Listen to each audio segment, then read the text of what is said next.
Welcome to NocBro Nation. What's up, Nation? Hey guys, today we're here to give a review of episode 5 of The Walking Dead, All Out War, The Big Scary You.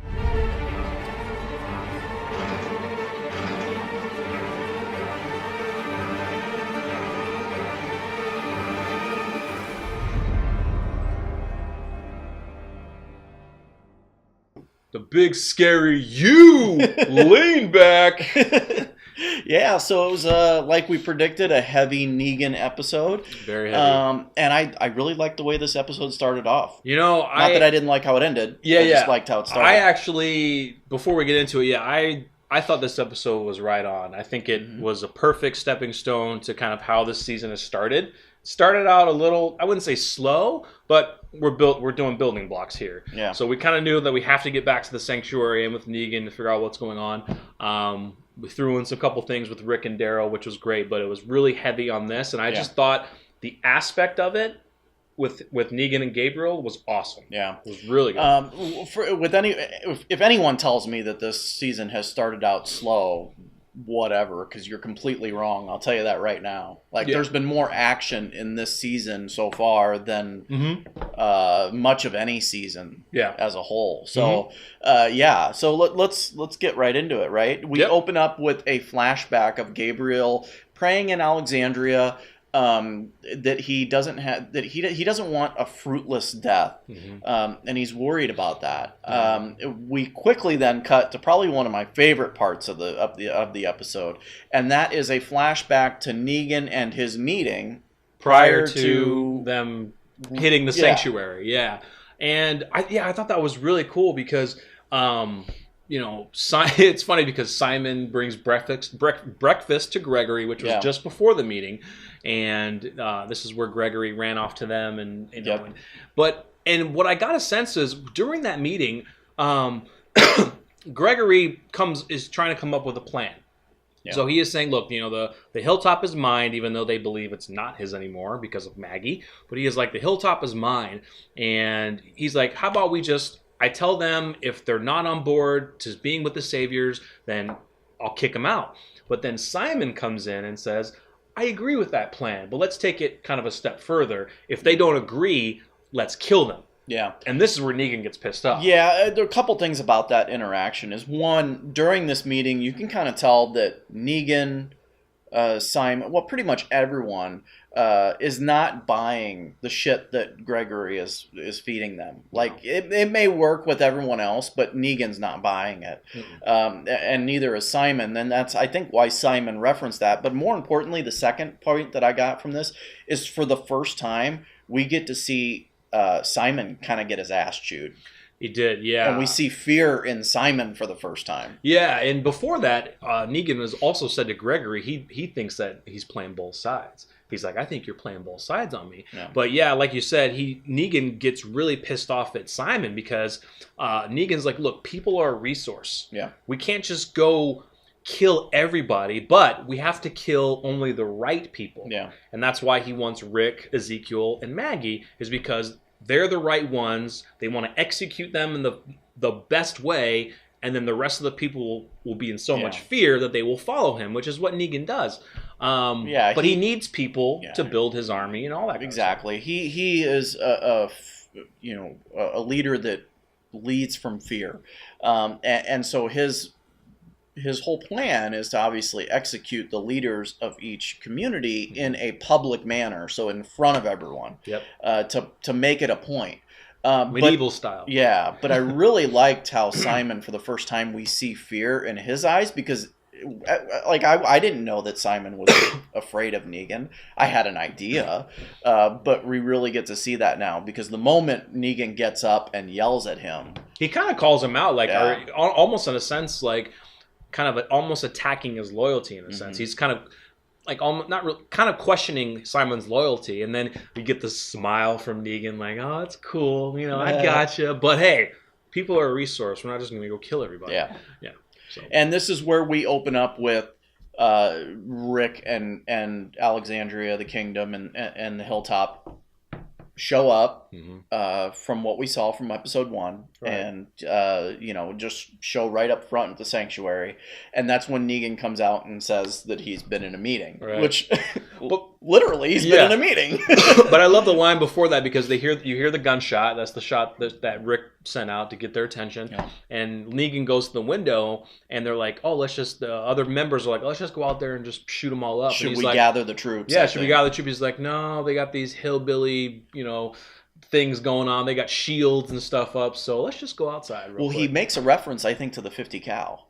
He says we don't have the big. He makes a phrase. The big sister. I can't remember what he says. I can't remember what he says. The 50 cal is what he references we don't have the weapon here. Mm-hmm. Basically, that is obviously going to shred right through their armor. So he knows that they'll just hide behind those barricades and those armor that they put up on the cars, and it'll do nothing. So he knows that his army is ineffective at this point. Yeah. So, I loved it too, because he gets out and you hear him say the line that we were in a meeting. Like when I first heard that in the first episode, I'm like, he's just bullshitting. But no, he was literally in a meeting. He was literally in a meeting. I love it. I love how they do that. They kind of throw things back and forth to where you get to see from their view to that point that happened at that point in time. So, and then we don't typically. I don't think we cut back to the trailer right away. But we will in reviewing. We'll just go into that in this episode. Okay. So obviously we have Gabriel locked up in the trailer with Negan, surrounded by walkers. Mm-hmm. And what I really loved about this sequence is Gabriel is.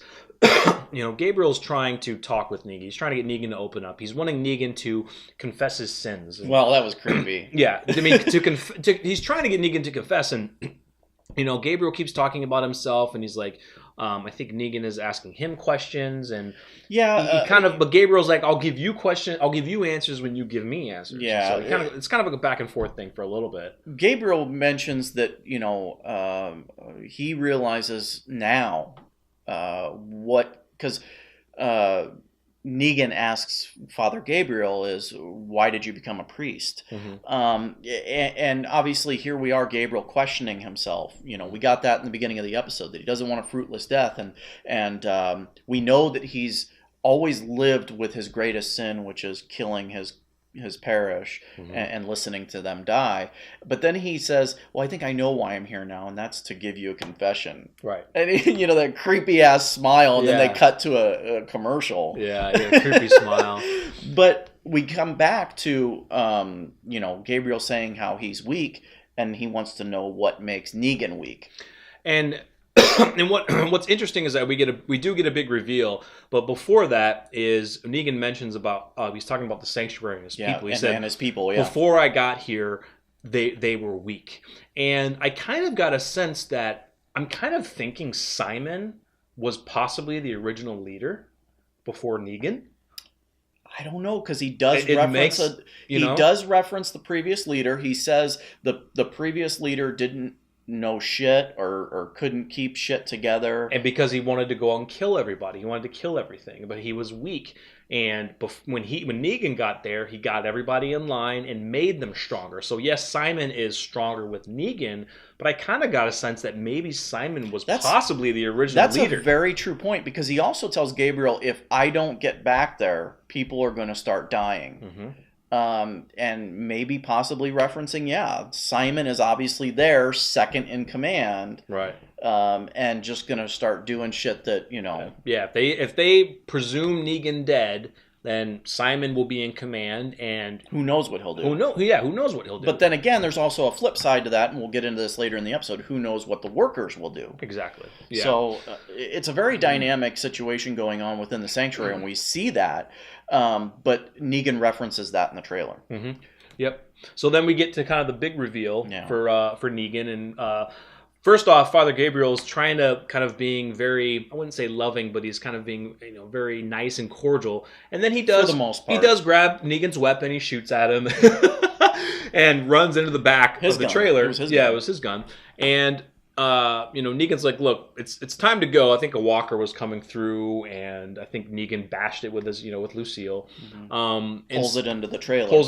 They're going to do the whole guts trick.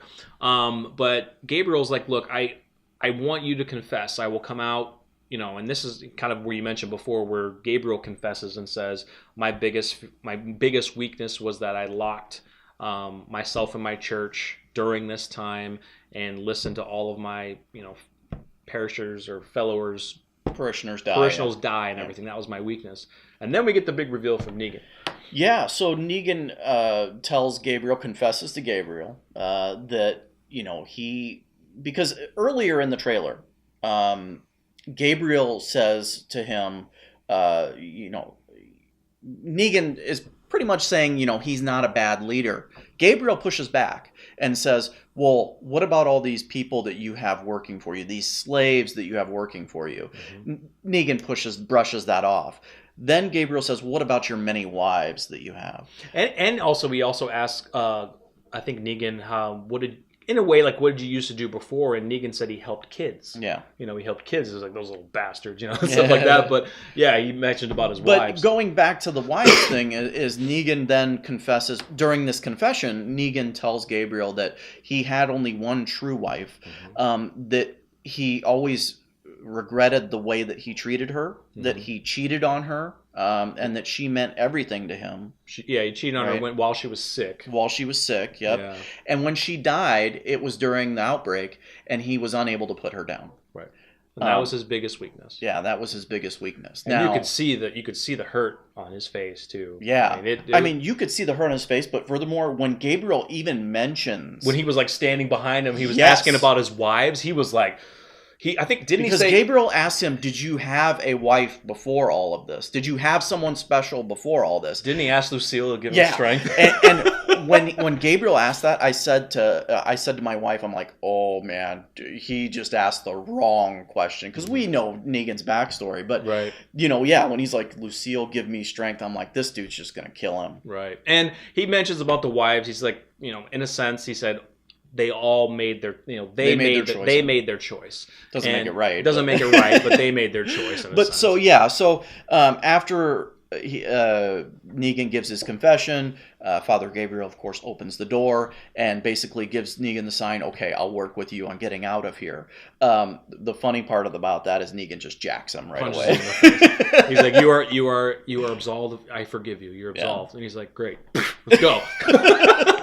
Well, it like knocks Father Gabriel down. Yeah. But anyway, we get back to the sanctuary. We cut back to them, and the lieutenants, Negan's lieutenants, along with Eugene. Mm-hmm. So we have Eugene, we have Simon, we have Dwight, and I forgot the other Gavin. We have Gavin and I forgot the lady's name. The chick's name, yeah. It's not a Rot, because a Rot looks different. No, it's not a Rot. I can't remember her name. It's in the notes somewhere. Anyway, we'll look at it. But what we find out is that these are his lieutenants. They are the heads of the outposts, and they're kind of just having a meeting as to what the hell happened. How did this happen? Is Negan alive?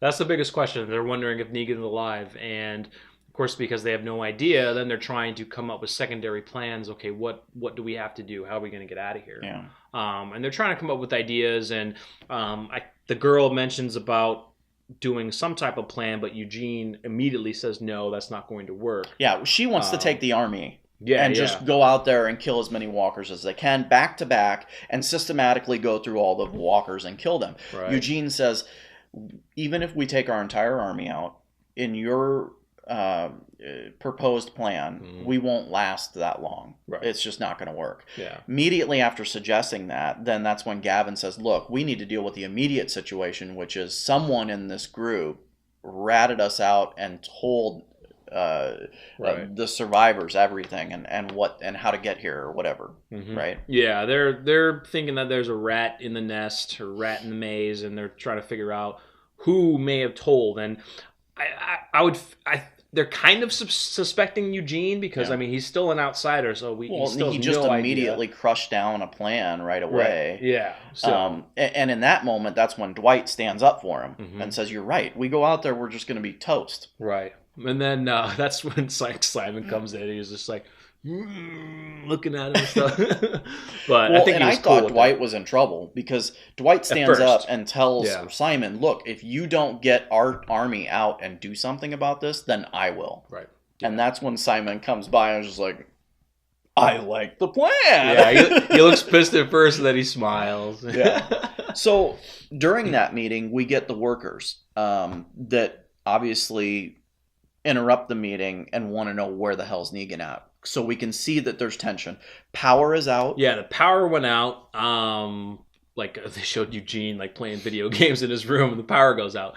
And so the workers, they're coming upstairs now because they're in the basement, which is now really, really hot. So they're coming upstairs wondering what's going on. They said, you guys are here to protect us. You're supposed to be protecting us. We're going to be running out of food, water. We're out of power, so we're burning up. Where's Negan?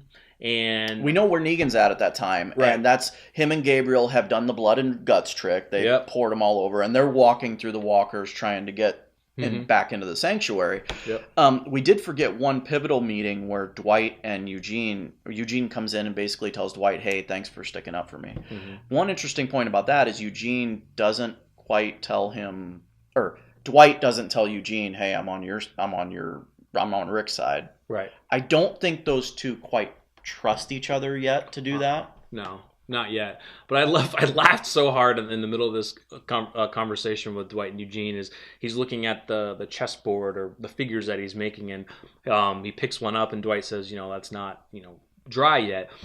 And Eugene goes, did you DIY that? Did you DIY these yourself? Did you DIY these? I was like, come on, you can't say do it yourself. Yeah, some of the shit that comes out of his mouth, like it's hard to understand some of it because they're trying to make him seem so smart by his talk, but they're trying to keep his personality from his intellectual personality, which we know is a fake from before. But I just thought DIY is like, really, you can't say. Did you make? You could have said, "Did you make these yourself?" Yeah. With Eugene, did you DIY this? But it'll be very interesting to see how that plays out. I personally think that at some point they are going to reveal themselves to each other. I think that Eugene is doing something to back Rick's side. Well, we get that actually, and I got to go to these notes really quick because we get to a point where Eugene, I can't remember where it is. I think it's part of the meetings, and let's see. Well, we get a look from Eugene during a meeting. During a meeting, there's something about the guns, and he sees the red kind of paint on the bag, and then that paint is on Eugene's finger from picking up the figure that wasn't dry yet. And he kind of looks immediately at Dwight, thinking, okay. Now I'm kind of putting together what's going on. So I think right then and there, Eugene is immediately thinking Dwight was basically the rat. Yeah, I think that maybe Eugene knows, but I do not think Eugene's going to give him up. I think Eugene is also trying his best to work against Negan secretly, and I think we might possibly see that down the road. Yeah. So it'll be very interesting to see how that goes out, how that plays out. But back at the meeting where the workers come up, the interaction between the workers and the Savior Army, which is Simon, or the lieutenants, I should say, was quite interesting because we get a big, African American fellow, and he was like, "Where's Negan? What's going to happen?" Right. Yeah. And then one of the other workers has a gun and he fires because he's just like the tension is mounting, and the girl lieutenant actually fires back and kills him. And then all of a sudden,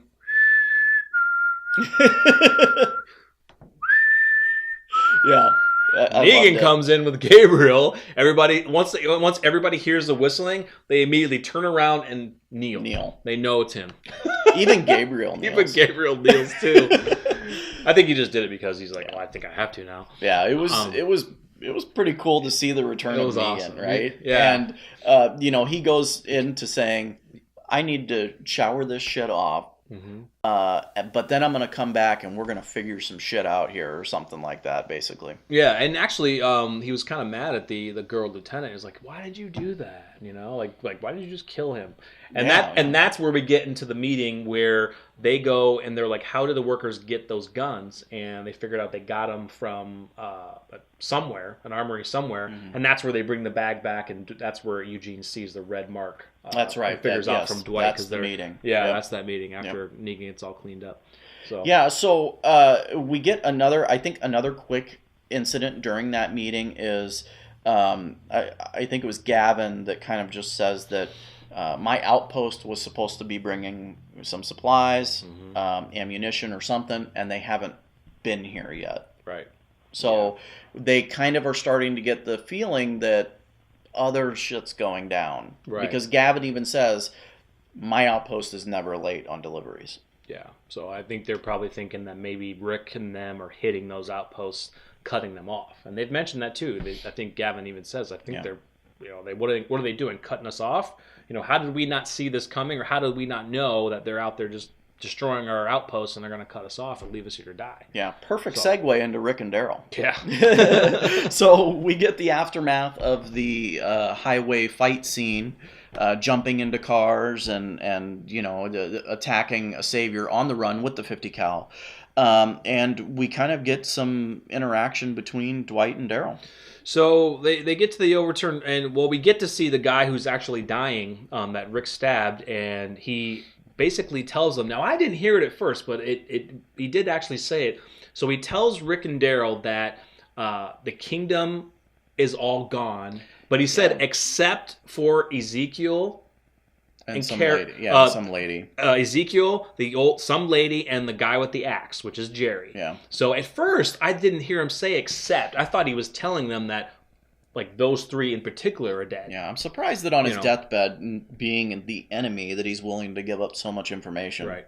And so, Daryl, I thought he was about to kill him, but, they just let him be. Yeah. But, they do. Rick does stab him through the head anyway, so he wouldn't turn. But so all Rick and Daryl know is that, Ezekiel's group is gone except for just those three. That's it. Yeah, but to Rick, it's on with the mission. Yeah. Like, they need to get what they can from this truck, the 50 cal, they grab some dynamite, they put it in a bag. I didn't like this next part. Yeah, and it's on to the mission. I didn't like it because it didn't make sense to me. It didn't make sense. But they did give a throwback to season 1, which we'll get in there in a second.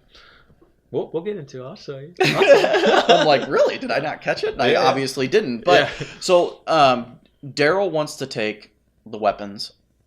The dynamite that they grab from the truck and go straight to the sanctuary, blow holes into the sanctuary building, and let the walkers in. Right. Rick does not agree with that because of the workers, because of those that are innocent people. He believes they're innocent people. Yes, they are loyal to Negan, probably because of fear, or maybe some of them are. Who knows? But Rick does not want to kill innocent people. And women and children. Women and children, whomever. And Daryl has kind of gone to a turning point. He does not care. He wants to kill them all. Yeah. And what I didn't like about this part is that a fight ensues between Rick and Daryl. Brothers. They're fighting over this. Brothers. Exactly. And then Rick actually grabs a bag, throws it to the truck, which is actually already smoking because it crashed, and then boom. When they did that, I'm like, idiots. I said that out loud. I'm like, you idiots. And then Daryl, we gotta go, helps Rick up, we gotta go. It explodes, and then they're done. But they kind of have that quick talk afterwards, you're a jerk. And this is the callback to season 1. So Rick tells Daryl that, hey, chokeholds are illegal. That's right. And if you remember back to season 1, when Daryl got back after learning Merle was killed, he was put in a chokehold by Rick? I think so. If you guys know, please let us know. I think Rick put Rick put Daryl in a chokehold, and Daryl said the exact same thing. Hey, chokeholds are illegal. In this episode, Daryl's like, yes, they are. Yeah. So I think that's right. So, yeah, that's awesome. But again, obviously, I just didn't like it. I mean, why make them fight? Yeah, it just didn't seem like it needed to be there. You could have done something else with that scene, and maybe had Daryl. Yeah, there could have been a disagreement. Get talked out of it, or something, or come to grips. It just didn't need to happen. Yeah, come to grasp with that's not what we need to do. And I think Rick finally gets his message across. Daryl says we need to win, but he's like, we got to do the mission. We have to stick to the plan. Yeah. And they go their separate ways. Yeah. Daryl drives off on the motorcycle, leaving Rick to walk. During Rick's walk, we see him look at a helicopter. I'll just say it, that flies it's a helicopter. By. Now, is this real? Is he hallucinating? Because we know Rick, he just got after a crash. You can see him walking. He's limping, so he's hurting. Probably hasn't had anything to eat and drink in a little while. Yeah, he could be concussed. Who knows? We know he has issues with seeing things. So My first thought, and I think you brought this up. I don't know if you brought this up, but my first thought was because where we know Rick is heading in the end, it could be the scavengers, the trash people, Jadis. They could have a helicopter. Who knows? And that's what I'm thinking too. Like, if you guys remember when we first met Jadis and the scavengers, Rick goes on top of the junk pile, and what is caught, or some viewers actually thought it was a mistake, was a plane or something in the background of that scenery. Yeah. And honestly, at this point, I think it was probably put there on purpose. And earlier in the episode, Negan mentions something about someone flying in. And maybe that's Jadis. So maybe Jadis does have access to a helicopter. Right.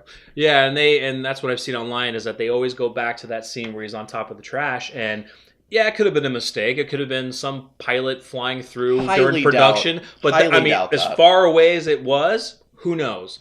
But even some of that scene was actually CGI, you could tell. Yeah, because let's be honest here. If there was a plane that flew by during that shoot, CGI, you could remove that. Yeah. It's not that hard to remove a dot from a picture. Exactly.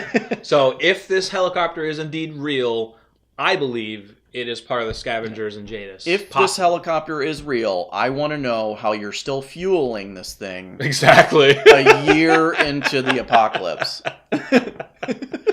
They're making fuel. No, ridiculous. They're making fuel if somehow. If it's Jadis' helicopter, I'm going to be pissed off. Like, that's not cool. I know it's a zombie show. We've said that plenty of times, but come on. Yeah. So, in the end, Rick is heading towards, because he's heading towards the scavengers, because one of the lookouts is seeing him coming, and he kind of notifies, and that's kind of it for that piece. So we'll have to find out in the next episode where that's going to lead. Yeah. So was that it? I think that is not it. No, we're not done yet. So we cut back to the sanctuary, and Eugene is gathering supplies to bring to Gabriel. He tells Gabriel that he's bringing him supplies, knocks on the door, talks to him a little bit. This is what's confusing. Yeah. And does not get Gabriel's attention, so has to open the door, and he's quivering, he's got a fever, and I was like, is he bit? Was he scratched? Because it seems like he's going through the symptoms of what happens after you're bit. Yeah. Or scratched. So I don't know if maybe, I don't know. Yeah, I have no idea. Honestly, guys, I think we should probably do a separate video on discussing Father Gabriel's death in the comics. Yeah. And how iconic that death was in the comics to what we might think is going to happen here. Yeah. In my opinion, and stay tuned for that video. In my opinion, I don't think that they will kill Father Gabriel here. No. I think he's just sick. Yeah. Hopefully. Right. Because we don't know, we honestly don't know the time difference between that. Yeah. Of how long, they could have thrown him in there, he could have gotten sick, and, who knows? Yeah, or maybe they will finally confirm the, blood and guts trick, the problem with it. We've never gotten if blood flies into your eyes. Right, or if it gets in your mouth, if you can get sick from it. Not really, maybe not turn, but you might just get sick. Or turn. We've never gotten that, That's and true. We've seen them use this blood and guts trick many times.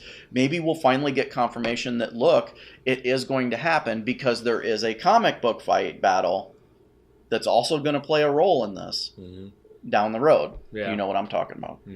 Yeah. So... yeah, we'll do a separate video on that. And we'll talk about that in that video, That'll be fun. So stay tuned, guys. Let us know what you thought of this episode. It does end with Gabriel in distress or sick or dying. We don't quite know yet. We don't know yet. But yeah, let us know what you thought of the Big Scary You. Big Scary You. All in all, it was a great episode. I'm glad that we were able to get back to the sanctuary and get back with Negan and kind of see how that all turns around. But... like we said, let us know what you think, and stay tuned for our Father Gabriel kind of / discussion of comic book and our kind of predictions of where we think it might go. But stay tuned for more. We're NocBro Nation. And we're out.